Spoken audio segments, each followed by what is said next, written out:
تاجیک دلبر دیدم قشنگ باریک اختر دیدم در ملک تاجیک دلبر دیدم قشنگ باریک اختر دیدم قدش بلند بود ابروش کمم بود زلفاشن بود زیبی چمم بود چی کنم وفا ندارم نگه بما ندارم خبر زیما ندارم چی کنم وفا ندارم نگه بما ندارم خبر زیما ندارم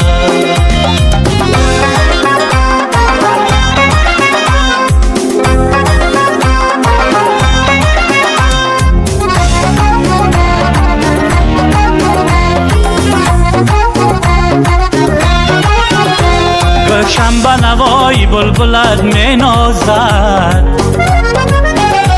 صحرا و نسیمی سنبلت می نازد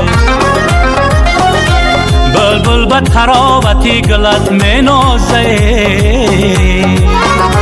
تابوس و چینی کاکلت می نازد در ملک تاجیک دلبر دیدم قشنگ باریک اختر دیدم در ملک تاجیک دلبر دیدم قشنگ باریک اختر دیدم قدش بلند بود ابروش کمم بود زلفاشن بود زیبی چمم بود چی کنم وفا نداره نگه بما نداره خبر زیما نداره چی کنم وفا نداره نگه بما نداره خبر زیما نداره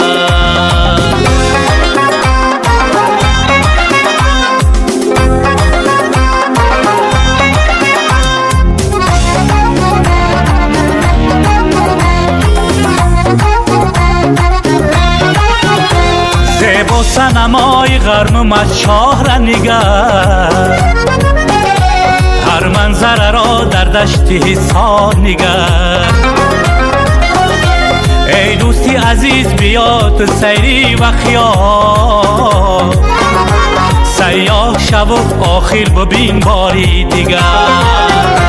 ای در ملک تاجیک دلبر دیدم قشنگ باریک اختر دیدم در ملک تاجیک دلبر دیدم قشنگ باریک اختر دیدم قدش بلند بود ابروش کمم بود زلفاشن بود زیبی چمن بود چی کنم وفا نداره نگه بما